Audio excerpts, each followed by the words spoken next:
Welcome to my channel, and today I want to share a story that will change the way you think about life, time, and what truly matters. This is a journey of realization, reflection, and transformation. A story about one man's wake-up call at 52 that reshaped the next 21 years of his life, teaching him the importance of presence, love, and intentional living. If you've ever felt like life is rushing past you, or that you're waiting for the right moment to start truly living, this story is for you. So let's start. My name is Richard Coleman. I am 73 years old, and before you decide whether to listen or scroll away, I need you to understand that what I am about to share is not a speech, not a lecture, and not an attempt to sound wise or dramatic, but a confession from a man who believed the wrong things for most of his life, and paid for those beliefs with time he will never get back. Because everything you think you know about growing older, about success, about waiting for the right moment, is deeply flawed. And the hardest truth of all is that the people who were supposed to prepare you for this reality, parents, teachers, mentors, society itself, either passed down the same misunderstandings or never figured it out themselves. Because I spent the first 52 years of my life doing exactly what I was told to do. Following the path that was praised and rewarded, believing that if I worked hard enough, planned carefully enough, and sacrificed enough of myself, happiness would eventually arrive like a package delivered to my front door. And from the outside, my life looked impressive.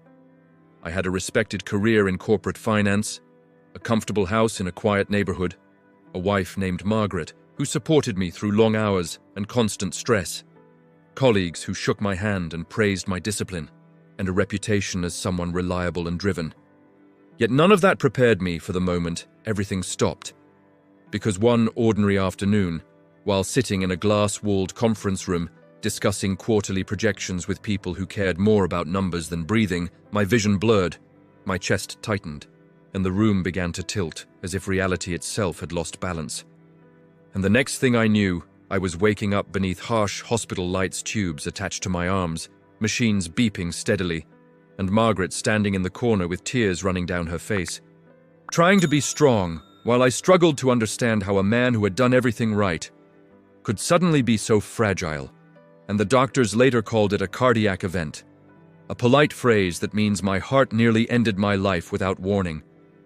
And they told me I was lucky, a word that sounded almost insulting at the time, because lying there motionless, stripped of control and certainty, I realized something far more frightening than death itself, which was that I had not truly been living at all. I had been operating on autopilot, waking up, working, planning, postponing, repeating, convinced that life would begin once I reached the next milestone. And as I stared at the ceiling, counting the rhythmic beeps of the monitor, a question kept returning, no matter how hard I tried to ignore it, which was if my heart had stopped for good that day, if the story had ended right there. What would I have actually left behind? Because houses get sold, titles fade, savings accounts get divided, and achievements that once felt monumental are reduced to a few polite sentences spoken by people who move on faster than you expect. And that was when I understood the most dangerous lie people tell themselves. The lie I had believed for decades. The lie that says there is plenty of time, that important things can wait, that joy can be postponed until conditions are perfect. And I see that same lie everywhere now. In young professionals burning themselves out. In parents missing moments while chasing stability. In people promising themselves they will start living later, when the promotion comes, when the bills are paid, when the children are older, when retirement finally arrives. Not realizing that the finish line keeps moving because satisfaction based on achievement never lasts. And I know this because I reached every goal I set for myself and felt the excitement fade almost immediately, replaced by the need for the next accomplishment, the next validation, the next reason to keep running. And it took nearly losing my life for me to see that I had spent decades climbing a ladder that was leaning against the wrong wall, sacrificing health, relationships, and presence for a version of success that could never give back what it took. And as I lay in recovery, thinking about the years behind me, memories surfaced that had nothing to do with awards or meetings, but everything to do with moments I skipped, calls I did not make, trips I postponed, and people I assumed would always be there, including my father, Thomas Coleman, who passed away suddenly when I was 45 after a heart attack of his own. a man with whom I had an imperfect but meaningful relationship that I kept telling.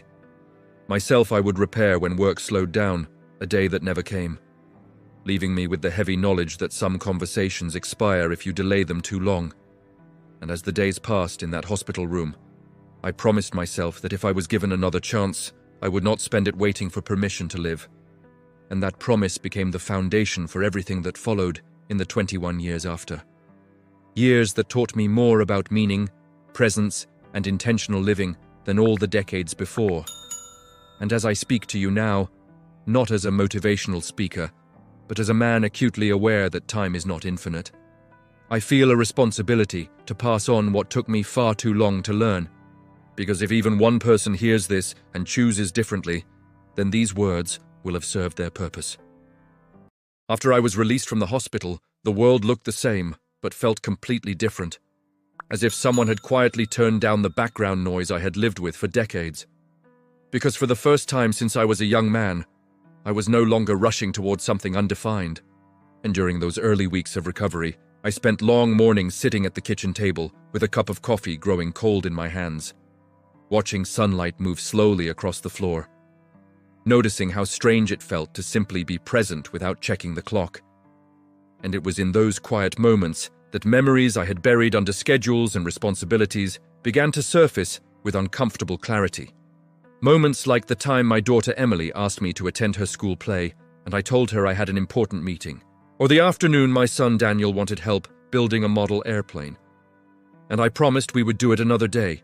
Days that never came, and these recollections did not arrive as dramatic regrets, but as small, persistent reminders of how easily life is traded away in pieces.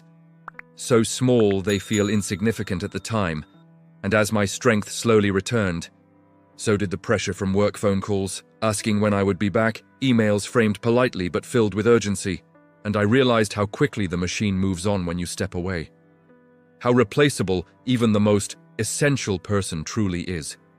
And that realization was both unsettling and freeing, because it forced me to confront a truth I had avoided for years, which was that my identity had been dangerously intertwined with my productivity and without meetings to attend and deadlines to chase.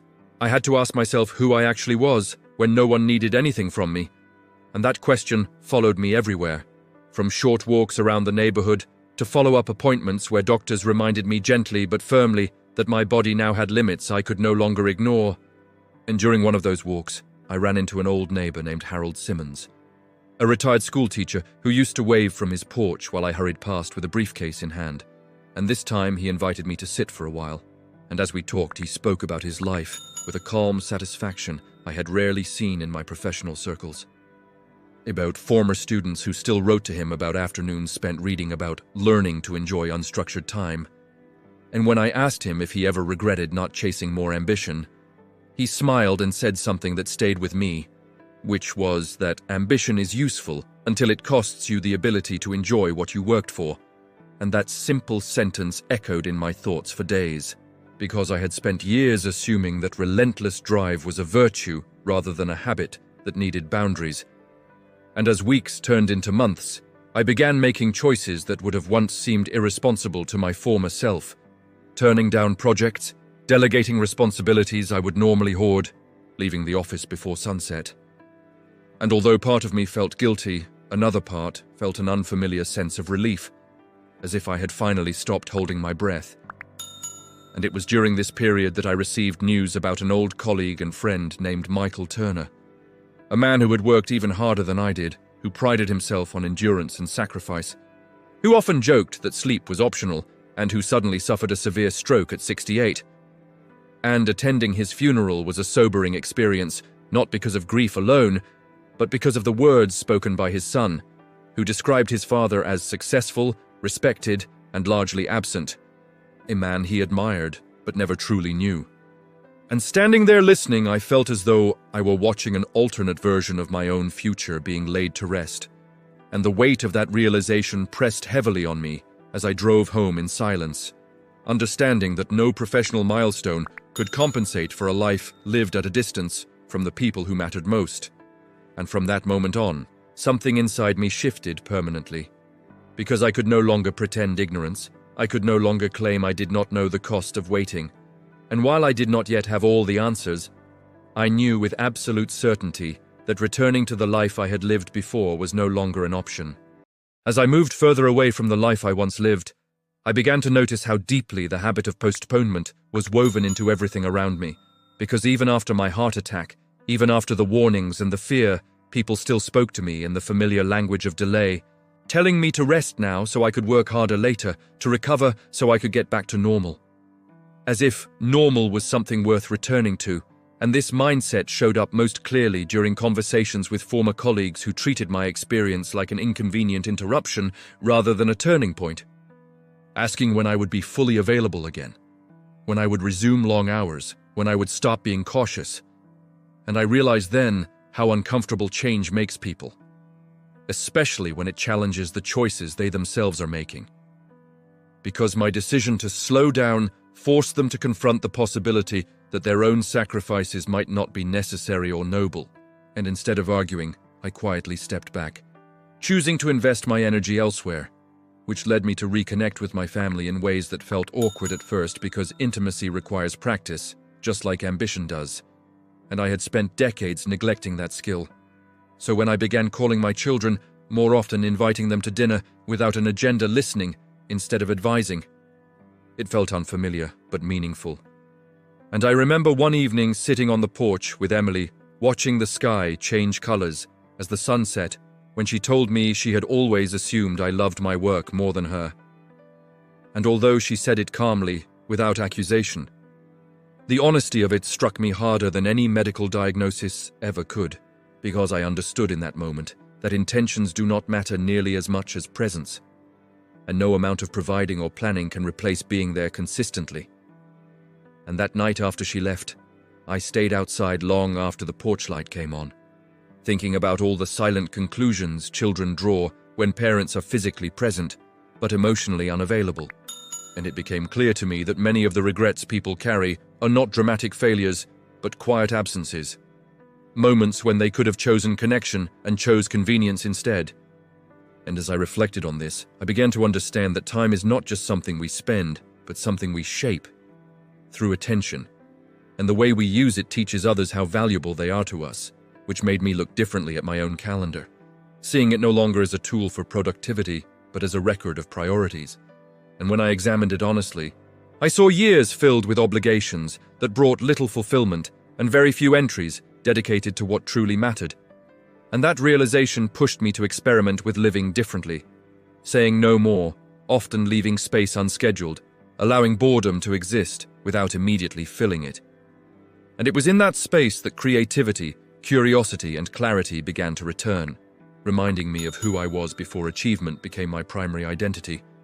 And although the change was gradual and sometimes uncomfortable, it felt undeniably real, as if I were finally learning how to live rather than preparing endlessly to do so someday. As the months passed, the quiet changes I was making began to ripple outward in ways I did not expect. Because when you stop rushing, you start seeing how rushed everyone else is. And I noticed it in grocery store lines, in conversations cut short by buzzing phones, in friends who asked how I was doing while clearly preparing to move on to the next thing. And instead of judging them, I recognized myself in every hurried gesture, realizing that urgency had once been my default setting too. A constant, low-level panic disguised as responsibility, and this awareness made me more patient, more observant, and strangely more compassionate, because I understood how easy it is to confuse motion with meaning. And during this period, I also began journaling for the first time since college, not with the intention of writing anything important, but simply to record thoughts as they came. And those pages filled quickly with reflections about time, fear, and the strange way people postpone joy, as if it were a reward rather than a necessity. And through that writing, I uncovered another truth I had avoided for years, which was that much of my busyness had been fueled not by ambition alone, but by avoidance, because as long as I stayed busy, I did not have to confront uncomfortable emotions, unresolved relationships, or the quiet question of whether I was actually happy. And once that shield was removed, feelings surfaced that I had long ignored, including guilt over missed moments, sadness for versions of myself that never got to exist, and a deep gratitude for the fact that I was still alive to feel any of it at all. And one afternoon, while sorting through old boxes in the attic, I found photographs from trips I barely remembered taking, smiling faces frozen in moments I had rushed through. And I was struck by how memory works, how it clings not to accomplishments, but to experiences, to shared laughter, to ordinary days that felt insignificant at the time. And standing there, surrounded by dust and sunlight, I made another quiet promise to myself, which was that if memory is what remains when everything else fades, then I would begin filling my remaining years with moments worth remembering, not just for others, but for myself. Because a life measured only by output leaves very little behind once the output stops.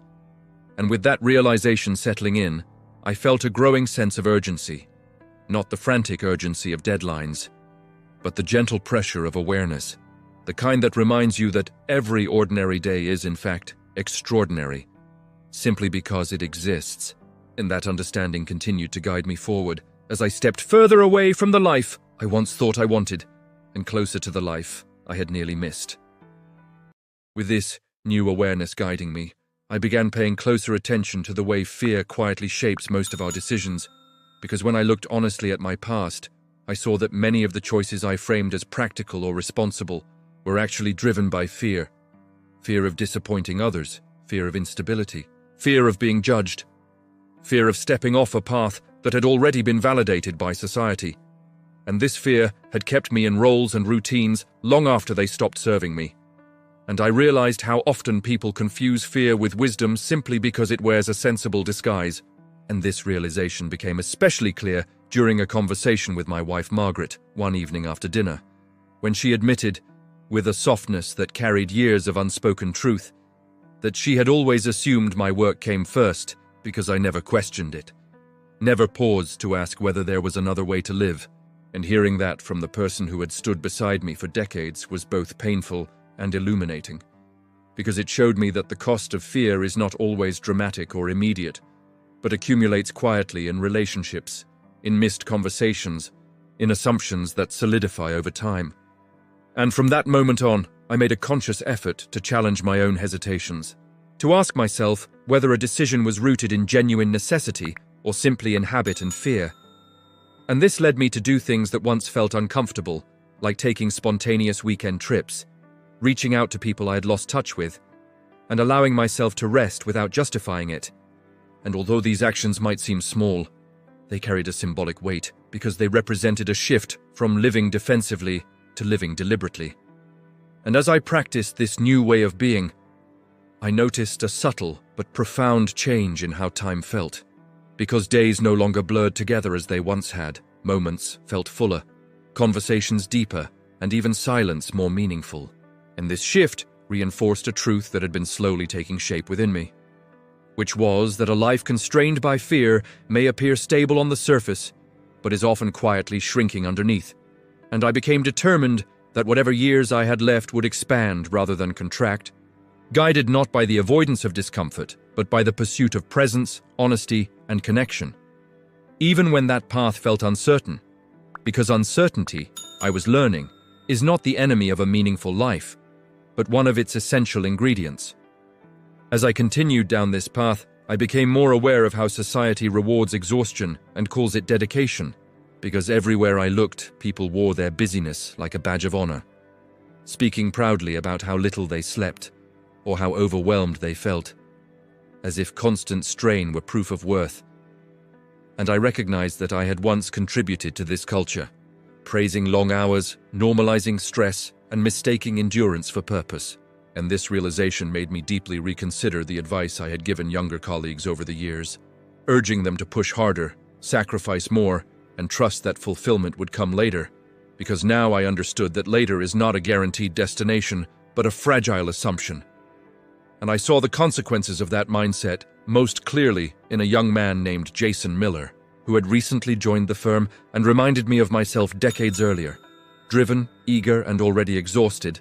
And during a quiet conversation after work, he admitted that he felt guilty whenever he was not being productive, as if rest itself required justification. And hearing this from someone at the beginning of his career saddened me more than I expected, because it showed me how early the cycle begins, how quickly people learn to trade their present well-being for an imagined future reward. And instead of offering him the old advice I once would have, I told him to protect his time and health fiercely, to measure success not only by advancement, but by whether his life still felt like his own. And although I could not be sure my words would truly reach him, speaking them aloud felt like a small act of repair, a way of correcting the record, and this desire to repair extended beyond conversations into action, leading me to mentor differently, to prioritize honesty over ambition, and to model balance rather than sacrifice. And as I did, I noticed that some people leaned in while others quietly distanced themselves, uncomfortable with a perspective that challenged deeply held beliefs. And I accepted that not everyone is ready to question the path they are on, because awareness often arrives only after loss or fear forces it into view. And still, I remained committed to living as proof that another way is possible, that a meaningful life does not require constant depletion, and that slowing down is not a failure, but a form of courage in a world that never stops urging you to hurry. During this time of reflection and adjustment, I began to understand how deeply people underestimate the power of small, consistent choices, because most of us believe change requires dramatic action, a major event, or a complete reinvention, when in reality, the shape of a life is formed quietly through everyday decisions that seem insignificant in isolation. And I saw this truth reflected in my own transformation, which was not the result of a single, grand resolution, but a series of simple commitments, like eating dinner without distractions, taking daily walks, listening fully when someone spoke, and allowing myself to stop working when the day no longer needed more from me. And these choices gradually rewired how I experienced time, making it feel less like something slipping away and more like something unfolding with intention. And as this shift deepened, I found myself thinking often about my own childhood, about the man I was before ambition narrowed my focus.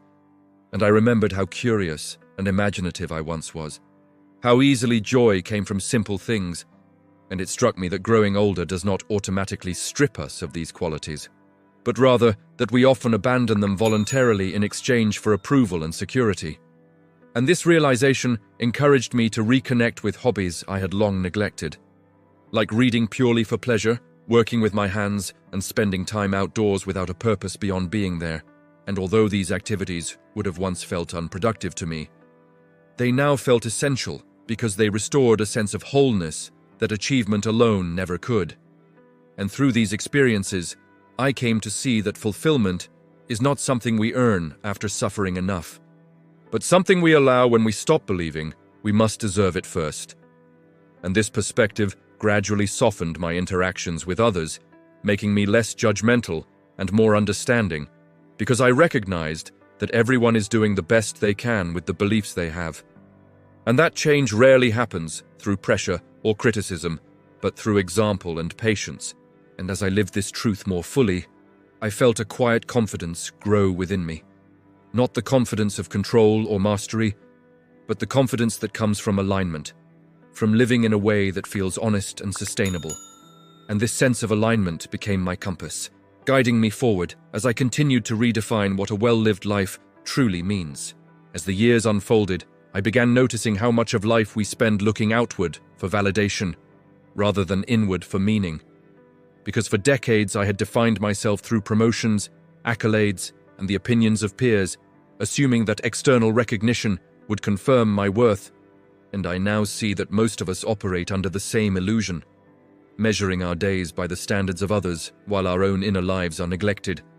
And this insight pushed me to recalibrate what mattered most, focusing on quality rather than quantity in all relationships, and on depth rather than breadth in every experience. Because I realized that a single genuine conversation can outweigh a dozen polite social interactions, that shared laughter with loved ones leaves a more lasting imprint than an award on the wall, and that even small acts of kindness or presence ripple outward in ways we rarely notice, but profoundly affect those we care about. And this understanding led me to spend more intentional time with my grandchildren, who at first seemed impatient with my slower pace, but gradually responded to my full attention with the kind of joy that only comes when someone is truly present. And as I watched their faces light up during simple activities, building a model airplane, baking cookies, or just sitting outside in the sun, I saw reflected in them the curiosity and wonder I had once abandoned for efficiency and status. And these moments reminded me of a truth I had long resisted. Happiness is not a destination, but a practice. And the practice requires conscious attention, not deferred gratification. Because the days we assume we can spare are the very ones that disappear without notice. And in this realization, I felt a renewed sense of purpose. Not the purpose of ambition, but the purpose of living in a way that leaves both myself and those around me richer for the time we share. And it was in these quiet, intentional days that I began to truly understand that the richness of life is measured not by the possessions we accumulate or the titles we achieve, but by the memories we create, the bonds we strengthen, and the love we express freely without reservation. As I continued to live with this new perspective, I became acutely aware of how many opportunities we miss simply because we are afraid of being imperfect. Because for years I had postponed so many things: writing, traveling, reconnecting with friends, convincing myself that the timing had to be right, that conditions had to be perfect, and that I had to have every resource available, when in truth, waiting had only created distance between myself and the life I truly wanted. And this fear-based procrastination showed up in subtle ways, like hesitating to call an old friend because I had not spoken in years, avoiding a creative project because it might not succeed, or skipping moments with family because I thought there would be more time later. And I realized how cruel and unnecessary this pattern is, because time is neither guaranteed nor easily regained, and every day lost to hesitation is a day permanently removed from your story. And so I began taking deliberate risks in ordinary ways, starting with phone calls, visits, and spontaneous outings, gradually building the habit of saying yes to connection and experience even when discomfort lurked just beyond the edges of routine. And the results were immediate and profound, because the more I engaged with life rather than observing it from the sidelines, the more alive I felt. And I noticed that others around me, my children, grandchildren, friends, responded to this energy with warmth, curiosity, and affection, as if my willingness to embrace imperfection and uncertainty invited them to do the same. And I began to understand that courage is not always heroic or public. Often, it is quietly expressed in consistent choices to prioritize presence, kindness, and authenticity over achievement, recognition, or control. And this insight changed how I approached each day, making even the simplest moments, a shared meal, a walk in the park, and conversation before bedtime, feel significant, because I now knew that significance does not require grandeur, only attention, intention, and the decision to fully inhabit the life we are given. And in this practice, I discovered that fear shrinks when confronted with awareness, that regret diminishes when we act deliberately, and that the life we want is always within reach if we stop waiting for permission, approval, or ideal circumstances to arrive before we claim it for ourselves. As time continued to pass, I also began to understand how deeply we underestimate the value of forgiveness, because for decades, I had carried grudges against colleagues, old friends, even family members, believing that resentment was justified and that holding on to it somehow preserved my dignity. And yet all it did was weigh me down, creating invisible barriers between myself and genuine happiness. And one afternoon, after rereading letters I had never sent, I decided to reach out to people I had wronged and people who had wronged me, not to rewrite the past or demand apologies, but simply to acknowledge shared humanity and release the tension that had accumulated quietly over the years. And the act of doing so was transformative, because the forgiveness I offered and accepted freed mental space I didn't even realize I had been consuming with bitterness. And I began noticing that letting go of these invisible weights made other aspects of life richer.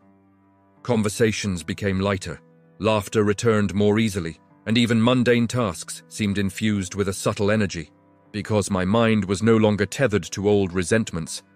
And through this process, I also understood that forgiveness is not a favor to the other person, but a gift to oneself, a reclaiming of emotional territory that had been surrendered to negativity, and it became clear that every choice to forgive, to release, to move forward intentionally, is a way of creating the conditions in which a meaningful life can flourish, and I started applying this principle in daily life.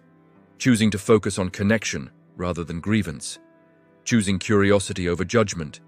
Choosing love over obligation, and slowly, over months and years, I watched as my inner world shifted, becoming calmer, more expansive, and capable of appreciating even the simplest moments. Because when bitterness is removed, gratitude grows naturally. And gratitude, I learned, is the lens through which life becomes truly remarkable, even in its ordinary forms. And this realization strengthened my resolve to continue reshaping my life around presence, intentionality, and the meaningful relationships that endure beyond wealth, status, and superficial achievement. With forgiveness and presence as my guiding principles, I also began to notice how often people confuse comfort with fulfillment, because for years I had equated stability with happiness, thinking that a steady job, a reliable routine, and predictable outcomes were all I needed.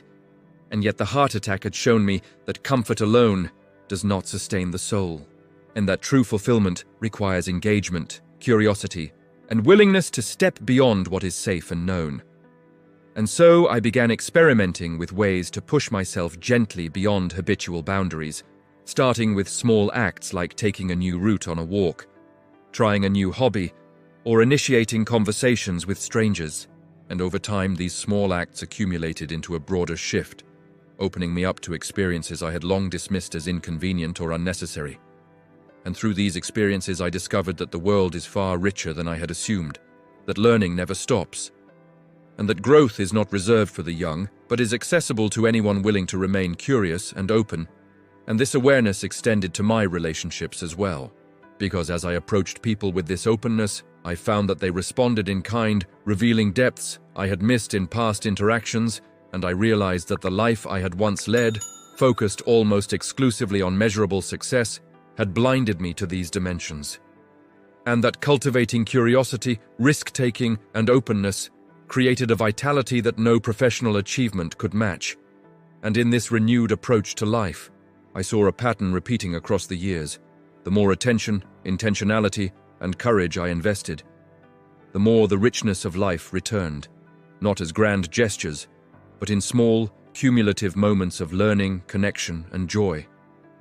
And I understood, finally, that life's value is not in what is achieved or acquired, but in what is experienced fully, shared honestly, and remembered deeply. And this principle became the lens through which I viewed every choice I made, from the simplest conversations to the largest decisions, because every action is an opportunity to reinforce a life lived deliberately rather than passively, and every day is a chance to reclaim the time I once wasted.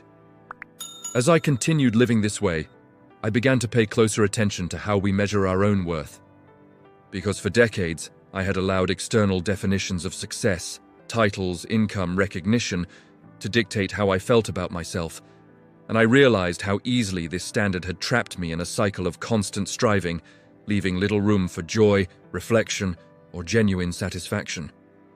And it took years of conscious effort to undo, starting with the simple, but radical decision to define my worth internally, based on my actions, presence, and the way I treated others, rather than what anyone else thought of me.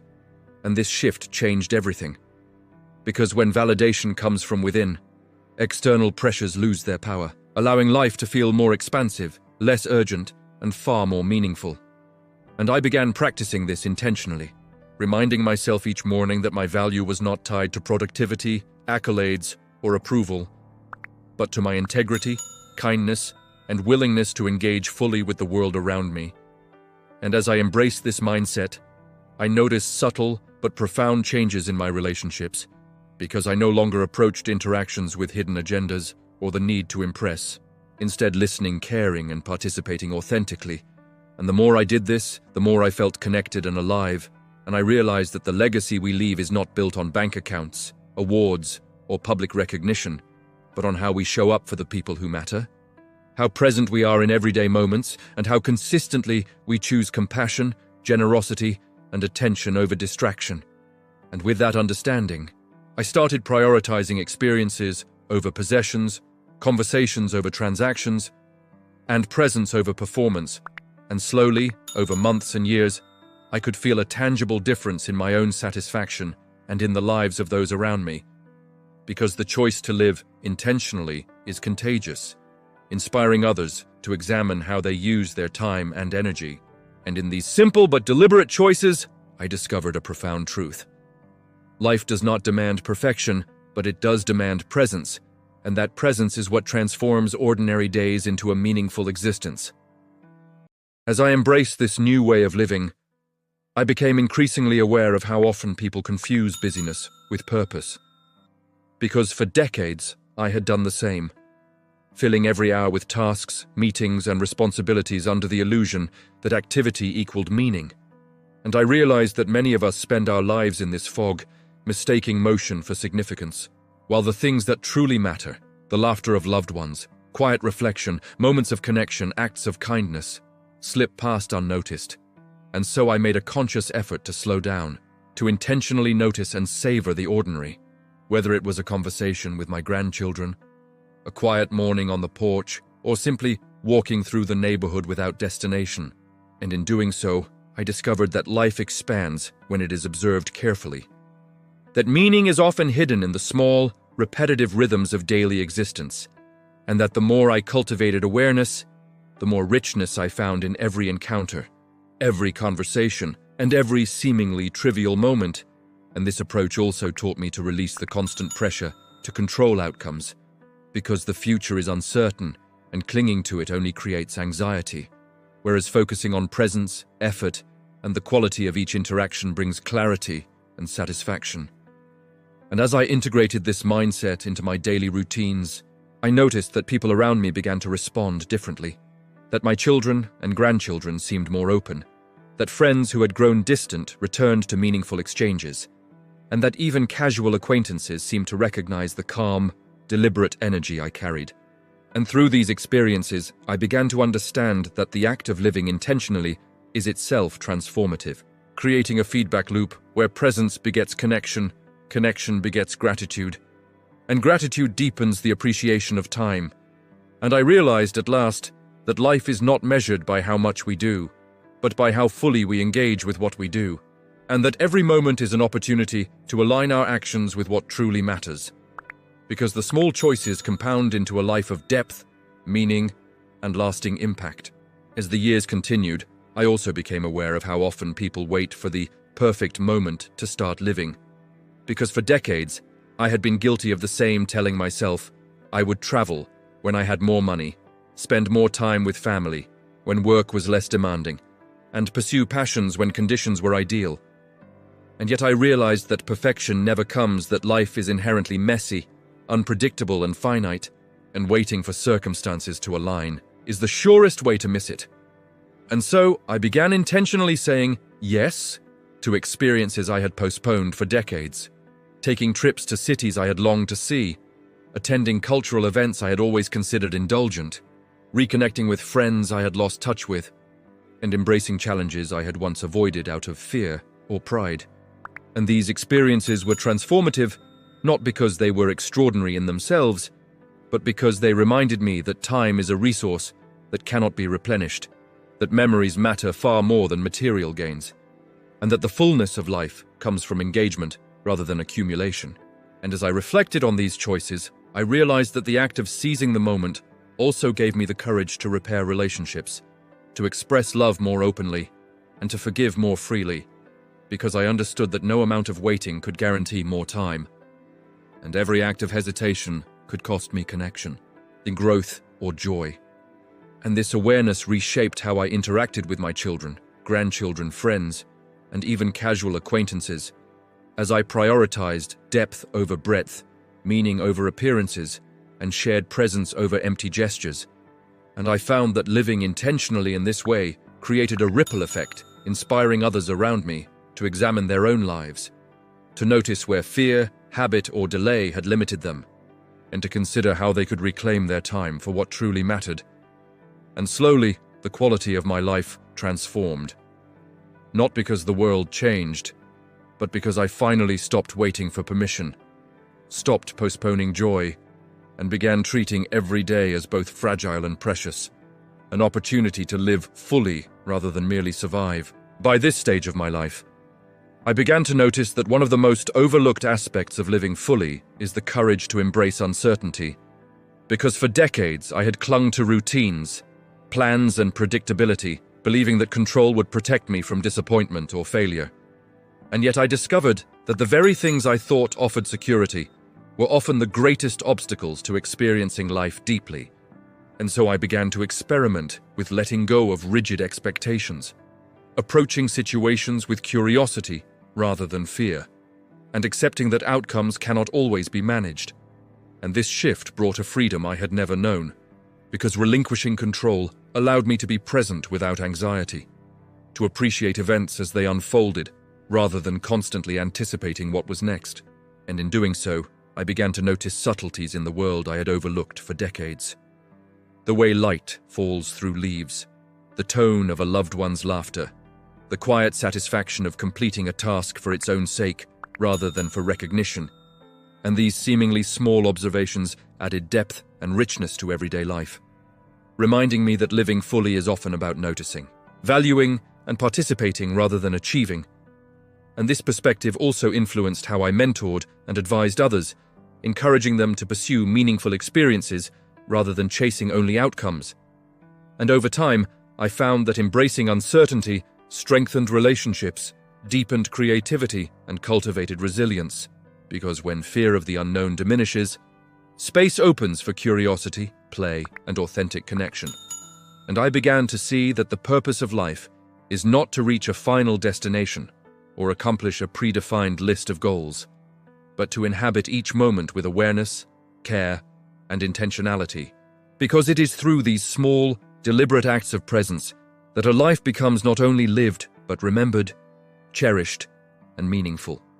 As I reflected on all these years of transformation, I began to see that one of the most profound lessons about life is that time is simultaneously abundant and terrifyingly scarce, because even as I gained wisdom and clarity, I could feel the years slipping by with an undeniable swiftness, and I understood that while life can always feel full in the present moment, it is finite in the grand scheme. And this tension between abundance and limitation became a driving force for how I approached each day, prompting me to eliminate what was unnecessary, prioritize what truly mattered, and invest fully in experiences and relationships that enriched my soul. And I noticed that this mindset reshaped even ordinary routines, turning mundane tasks like preparing meals, walking through the neighborhood, or reading a book into moments of mindfulness, gratitude, and quiet joy. And as I continued, I also began to share this perspective openly with my children, grandchildren, and friends, not in a preachy or forceful way, but through example and conversation, illustrating that intentional living is a habit developed through consistent choices rather than a single grand decision. And over time, I could see subtle but powerful changes in how those around me approached their own lives. Because when someone witnesses the impact of presence, connection, and prioritization, it sparks reflection, awareness, and sometimes action. And I realized that this ripple effect is part of the unseen legacy we leave behind. A network of influence shaped not by wealth or fame, but by the way we live. The care we show and the courage we display in choosing presence over performance. And through this understanding, I felt a renewed sense of urgency and responsibility, because time, once lost, cannot be reclaimed, and the life we wait for is only created when we act intentionally, consistently, and without hesitation, recognizing that every moment carries the potential to deepen meaning, strengthen relationships, and cultivate joy. As I continued living with this awareness, I realized another important truth: that happiness and fulfillment are not destinations we arrive at, but practices we cultivate daily, because for so long I had equated life's meaning with major accomplishments, expecting that one promotion, one trip, or one milestone would finally deliver lasting satisfaction. And yet I discovered that these peaks, while momentarily exhilarating, faded quickly, leaving only the ongoing rhythm of ordinary days to define life. And so I began to approach each day as an opportunity to practice gratitude, connection, and presence, intentionally noticing the warmth of morning sunlight, the laughter of my grandchildren, the simple pleasure of a shared meal, or the quiet satisfaction of completing a task that had personal significance rather than social recognition. And I saw how these repeated practices gradually rewired my perception, creating a sense of richness that did not depend on external validation, but on the quality of my attention and the depth of my engagement. And I realized that by teaching myself to value the present, I was also teaching those around me to slow down, notice more, and appreciate the subtle textures of everyday life. And this awareness inspired me to become more proactive about experiences I had long delayed. Whether it was traveling to places I had dreamed of seeing, learning skills I had put off, or having meaningful conversations with friends and family I had neglected. And each deliberate action reinforced a growing understanding that the life we often defer for someday is the same life we are given in each moment. And that choosing to live intentionally, even in small ways, is what transforms ordinary days into a meaningful existence, because fulfillment is cultivated by consistent attention, love, and courage, rather than postponed for some future reward that may never arrive. As I approached the later years of my life, I also began to see how the fear of regret can serve as a guide if we allow ourselves to listen. Because for decades I had postponed experiences, conversations, and expressions of love out of convenience, pride, or anxiety.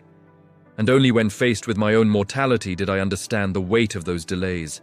And I realized that the sting of missed opportunities is often far sharper than the discomfort of a difficult conversation or a bold choice.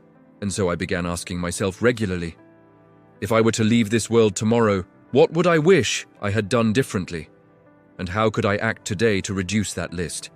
And through this process, I began repairing relationships with friends I had lost touch with, expressing appreciation more freely to colleagues and family, and allowing myself to embrace experiences that once felt risky or unnecessary. And each act of attention and courage created a sense of freedom I had never known, because I was no longer shackled by fear, guilt, or the illusion of limitless time.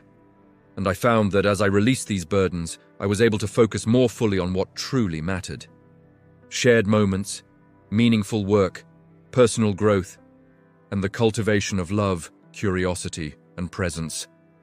And I noticed that the quality of my life improved not because circumstances changed, but because my engagement with them became richer and more deliberate.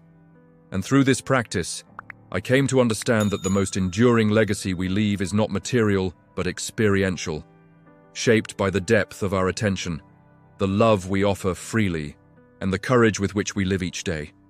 And by embracing this philosophy, I found a sense of peace and purpose that transformed the ordinary into the extraordinary, demonstrating that intentional living is both accessible and profoundly rewarding when we prioritize presence, connection, and awareness over superficial success. By this stage of my life, I also recognized how much of human suffering is self-imposed, because for decades I had carried unnecessary burdens, worries about the future, regrets about the past, and judgments about myself and others. And I realized that much of this suffering arises not from reality itself, but from the stories we tell ourselves about what should have been, what might happen, or what others think. And understanding this allowed me to start letting go of mental narratives that had once controlled me, replacing them with curiosity, acceptance, and gratitude. And the effect was profound.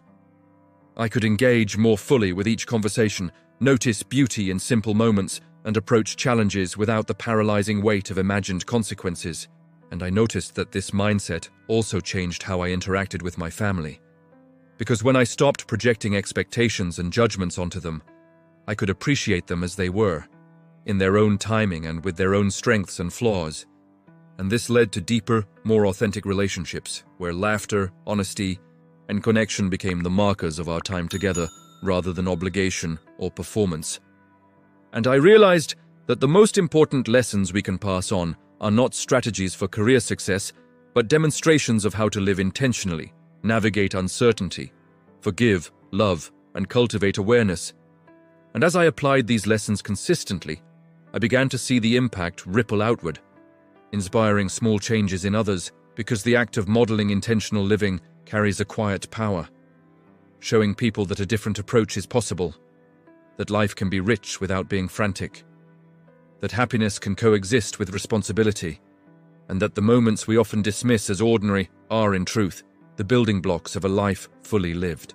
As I moved deeper into these years, I began to see clearly how fragile time really is, because even with careful planning, life's unpredictability never ceases, and the realization that every day is both a gift and a fleeting resource shaped almost every decision I made, prompting me to prioritize presence over productivity, connection over accumulation, and experience over appearance. And I found myself saying yes to invitations I would have once declined, calling people I had neglected, traveling to places I had postponed visiting, and embracing opportunities for growth and joy even when they felt inconvenient or intimidating. And in doing so, I noticed a profound shift in how I perceived daily life. Ordinary routines became infused with meaning. Moments once ignored became precious, and even challenges or setbacks took on a new quality, because I approached them not as obstacles to achievement, but as opportunities to learn, adapt, and remain present. And this perspective also influenced the way I approached my health, my work, and my relationships, because I understood that neglecting any of these areas diminishes the richness of life, and that investing deliberately in them creates compounding benefits, strengthening my resilience, deepening my connections, and cultivating a sense of peace and satisfaction that is rare in a culture obsessed with speed, success, and appearances. And as I continued living with this awareness, I realized that the essence of a well-lived life is simple yet profound. To act with intention, to cherish moments fully, and to prioritize what truly matters before time inevitably limits our choices. Because the truth is that waiting for the perfect moment is always a gamble. And the only time we can be sure of is the present, which is why every deliberate act, every conscious choice, and every fully experienced moment matters far more than we often allow ourselves to believe. By now, I had fully embraced the understanding that legacy is not built on possessions, accolades, or recognition, but on the depth of relationships, the consistency of care, and the presence we offer to the people around us, because I had witnessed too many lives defined by achievement, yet marked by absence.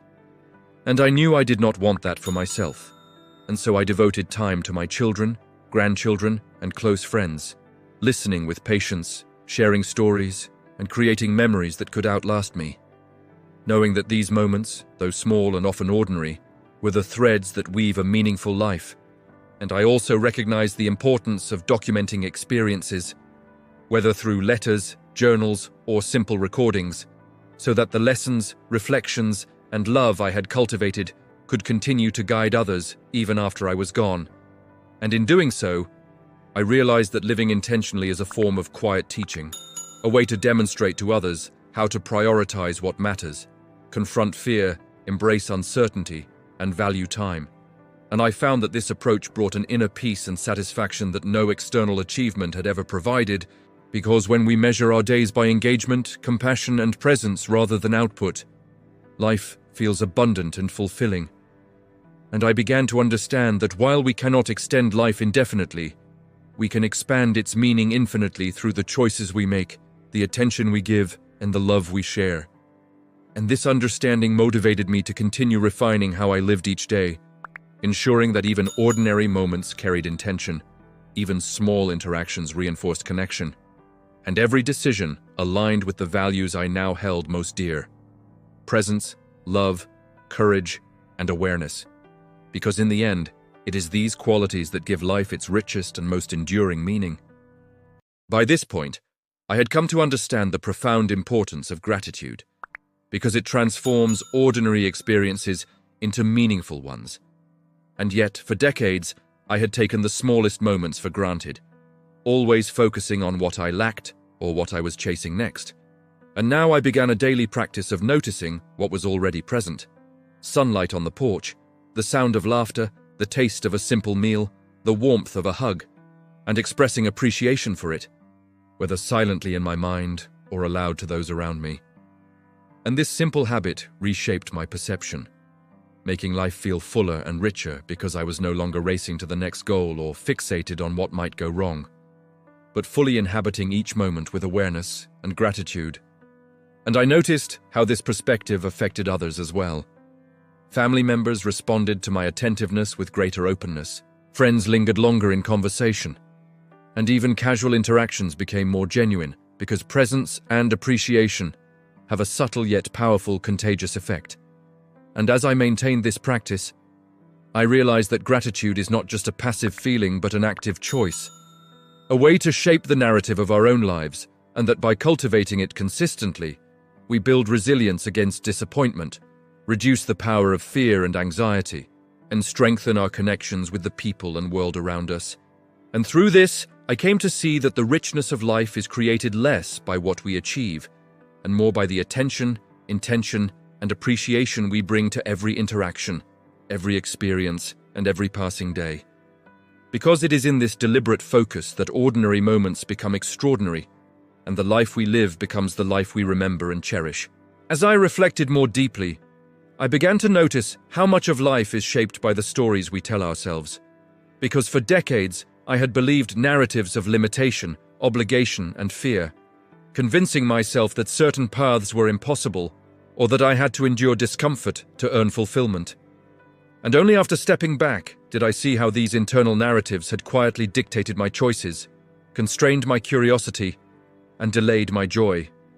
And so I began rewriting the story I was living, challenging assumptions, questioning fears, and deliberately imagining possibilities that once seemed out of reach. And this shift changed everything. I started pursuing projects I had abandoned, rekindling friendships I had neglected, and embracing moments I would have previously dismissed as inconvenient. And I realized that our internal narratives are powerful because they shape perception, guide action, and influence how we interpret experience. And when we take control of them, we gain freedom, perspective, and agency. And as I practiced this, I noticed a remarkable transformation in the way I approached life. Uncertainty became opportunity, challenges became invitations to learn, and everyday moments became filled with curiosity, meaning, and joy. And I shared this approach with my children and grandchildren, emphasizing that they too have the power to shape their stories, to reclaim their time, and to live intentionally, because it is not circumstance that defines the quality of life, but the attention, choices, and narratives we cultivate each day. And through this awareness, I found that life itself, simple, ordinary, fleeting, could be experienced as extraordinary, profound, and deeply fulfilling when lived with deliberate intention. As I continued embracing this way of living, I became aware of how often we underestimate the importance of saying no, because for so many years I had said yes out of obligation, habit, or the desire to please others, and each yes had slowly chipped away at my time, energy, and clarity, leaving little space for what truly mattered. And I realized that learning to decline gracefully is one of the most powerful acts of self-respect and intentional living, because it preserves time for meaningful work, deep relationships, and authentic experiences. And so I began setting boundaries, declining invitations, responsibilities, or tasks that did not align with my values or priorities. And although initially uncomfortable, this practice freed me to invest more fully in family, hobbies, travel, and personal growth. And I noticed that the world did not crumble when I said no. Rather, it adjusted, and often people respected my honesty, and I learned that refusing what is unnecessary or unaligned does not diminish generosity. It amplifies it by ensuring that my attention and energy are available for what truly matters. And over time, this habit strengthened every aspect of my life. My relationships deepened, my sense of purpose sharpened, and my daily experience became richer and more meaningful. Because life is finite, and every moment spent on distraction or obligation is a moment lost from what could have been. And through this ongoing practice, I came to understand that the essence of intentional living is not only about pursuing what matters, but also protecting it fiercely. And that in doing so, we craft a life that is not merely busy, but profoundly fulfilling, memorable, and authentically our own. By now, I had come to realize that one of the most transformative aspects of living intentionally is the willingness to embrace vulnerability, because for decades, I had hidden behind pride, self-sufficiency, and the illusion of control, avoiding discomfort, difficult conversations, and emotional exposure. And yet I discovered that true connection and meaning arise precisely when we allow ourselves to be seen, to share honestly, and to engage openly with the people around us, and so I began practicing vulnerability in my relationships, expressing gratitude, love, and even apologies freely, admitting when I was uncertain or afraid, and acknowledging when I needed help or support, and the effect was profound. Barriers fell away, conversations deepened, laughter and understanding multiplied, and the bonds with my children, grandchildren, and friends strengthened in ways I had never experienced when I had relied on distance or perfection as a shield. And I realized that vulnerability is not weakness, but courage, and it creates the conditions for authentic living, where presence, empathy, and love take precedence over image, reputation, or superficial control. And this practice of intentional vulnerability began to permeate all areas of my life, influencing how I approached work, creativity, and even daily routines, because it encouraged openness to new experiences, acceptance of imperfection, and willingness to engage fully with the unknown. And through these small but consistent choices, I experienced a life increasingly rich in connection, meaning, and joy. And I understood at last that the truest measure of a life well lived is not its safety, accolades, or control, but the courage with which we show up, the authenticity with which we live, and the depth of presence we offer to ourselves and others each day. By this point, I had developed a deep understanding of how essential it is to cultivate curiosity throughout life. Because for decades I had allowed routine, habit, and self-doubt to suppress exploration, learning, and wonder. And I realized that curiosity is not just for the young. It is a vital force that keeps the mind engaged, the spirit alive, and life continually rich. And so I deliberately sought out new experiences, perspectives, and knowledge, whether through travel, reading unfamiliar genres, engaging with people from different backgrounds, or simply asking questions I had once feared to ask, and this openness brought unexpected joys. New friendships, fresh insights, and moments of awe that reminded me that life is vast, unpredictable, and endlessly fascinating, and I began to notice that when curiosity drives action, fear and complacency diminish, because the unknown becomes an invitation rather than a threat, and learning becomes a source of pleasure rather than obligation. And this mindset shaped not only my personal growth, but also how I approached relationships. As I listened more deeply, explored others' experiences without judgment, and remained genuinely interested in their thoughts, feelings, and perspectives, and in doing so I found that curiosity strengthens connection, nurtures empathy, and continually renews wonder. And I realized that one of the greatest gifts we can give ourselves and others is the willingness to stay curious, to remain open to discovery, and to treat life as an ongoing adventure. Because it is through this lens that ordinary moments reveal extraordinary meaning.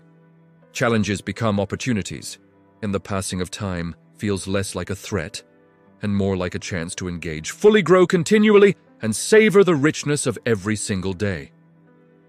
As I continued living with this renewed perspective, I became increasingly aware of the subtle but profound impact of kindness.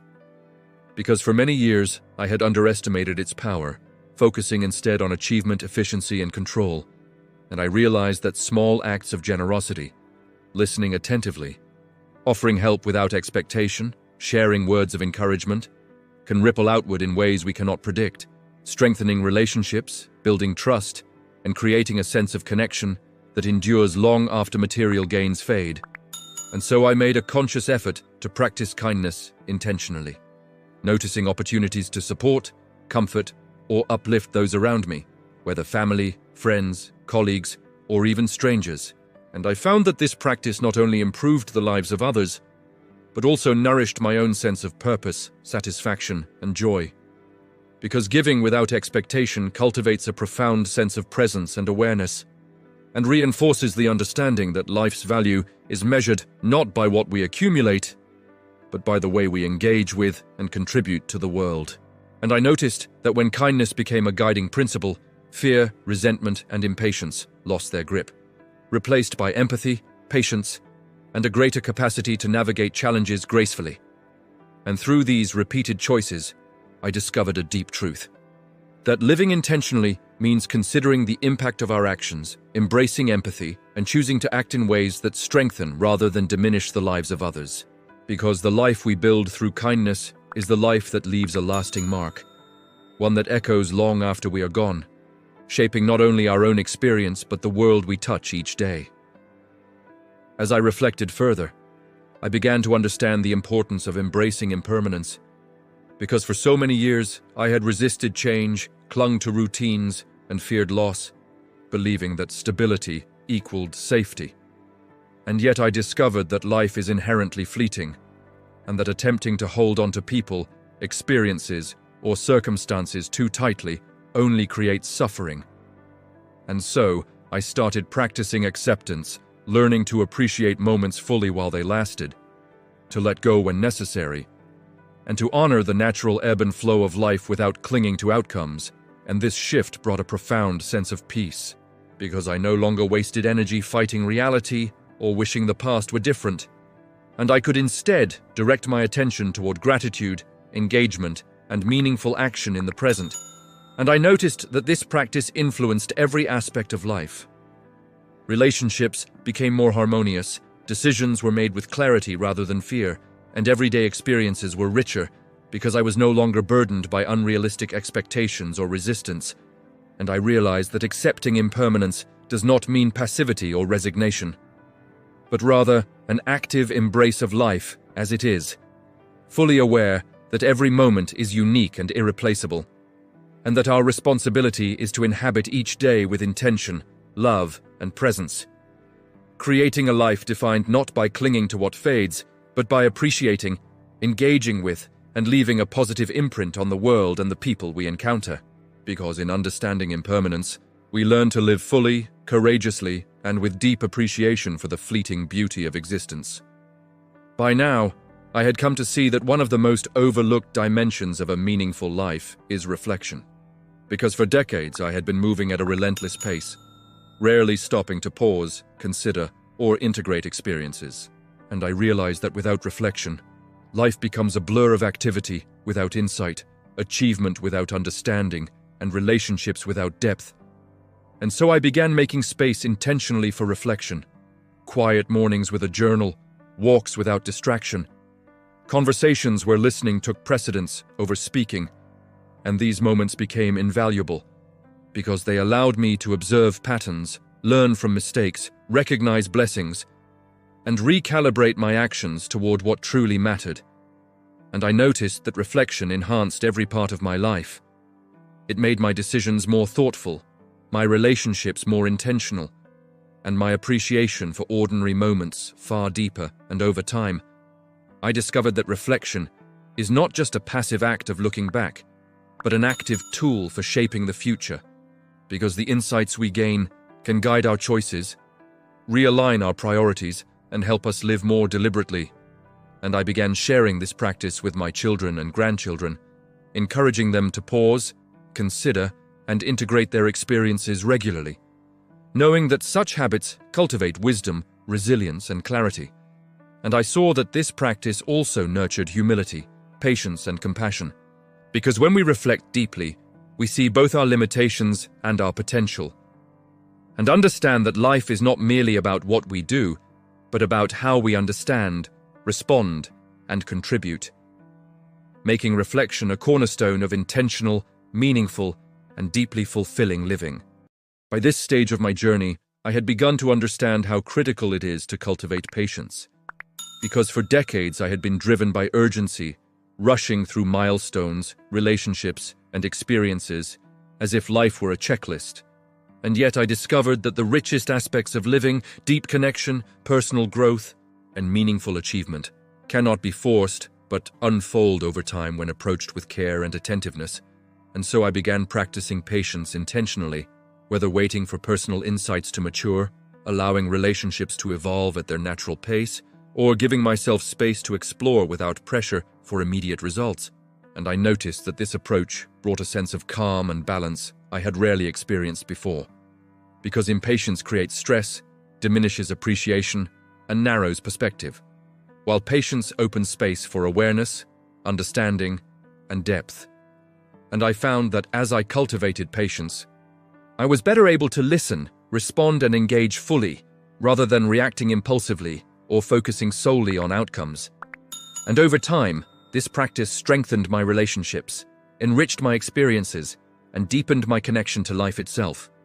Because I had learned that the value of any endeavor lies not in its speed or efficiency, but in the attention, care, and presence we bring to it. And by integrating patience into daily life, I discovered a new kind of freedom. A freedom from constant pressure, from fear of delay, and from the illusion that life must be conquered. And instead, I could embrace the rhythm of living fully, one deliberate, attentive, and meaningful moment at a time, cultivating a life that is rich not only in achievement, but in presence, connection, and satisfaction. As I progressed further in this journey, I came to see how essential it is to cultivate resilience because life is inevitably filled with setbacks, losses, and unexpected challenges. And for decades, I had resisted difficulty, avoiding discomfort whenever possible, only to find that avoidance delayed growth and left me unprepared for life's inevitable trials. And so I began intentionally facing challenges with openness, learning from mistakes rather than fearing them, and accepting that pain and failure are not signs of inadequacy, but opportunities for insight, adaptation, and growth.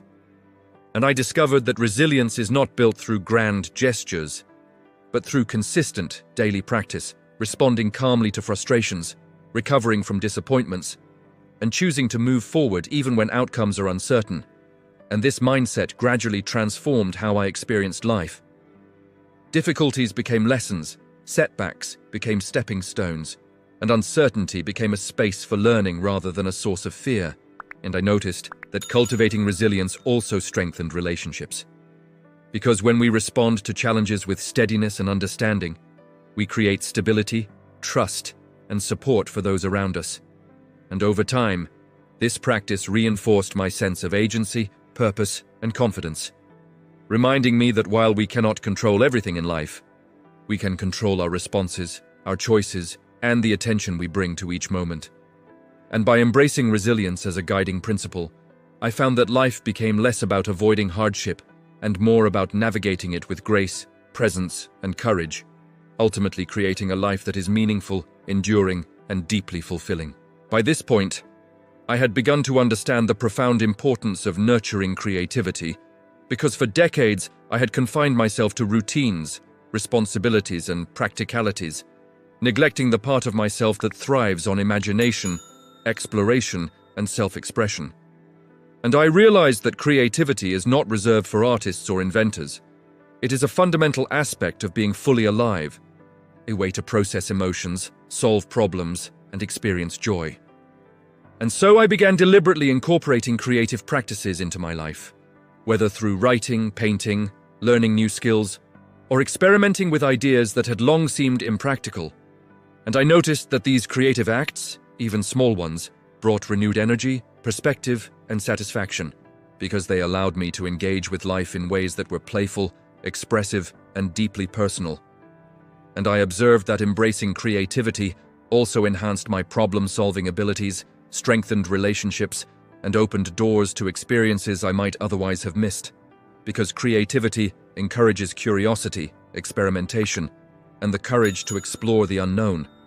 And over time, I found that this intentional practice reshaped my approach to work, family, and personal growth, creating opportunities for learning, connection, and joy that had previously gone unnoticed. And I realized that nurturing creativity is not a luxury, but a necessity for living fully, because it allows us to interact with life dynamically, expand our understanding, and experience the richness, depth, and vibrancy that make existence truly remarkable. And through this, I discovered that the more we allow ourselves to create, explore, and imagine, the more alive and purposeful every day becomes. As I continued to live intentionally, I began to recognize the importance of embracing legacy, not in terms of wealth or fame, but in the memories, values, and influence we leave with those we love. Because for decades, I had assumed that the impact of my life would be measured by titles or achievements, and yet I saw that what endures is how we shape the lives of others through presence, guidance, love, and example. And so I dedicated myself to leaving a positive mark on my children, grandchildren, friends, and community, not through grand gestures, but through consistent, thoughtful actions, teaching, listening, encouraging, sharing experiences, and expressing love openly and often. And I realized that this work of legacy is ongoing, not reserved for a final chapter. Because every interaction, every word, and every act of attention contributes to the story we leave behind. And by focusing on this, I found deeper meaning in everyday life.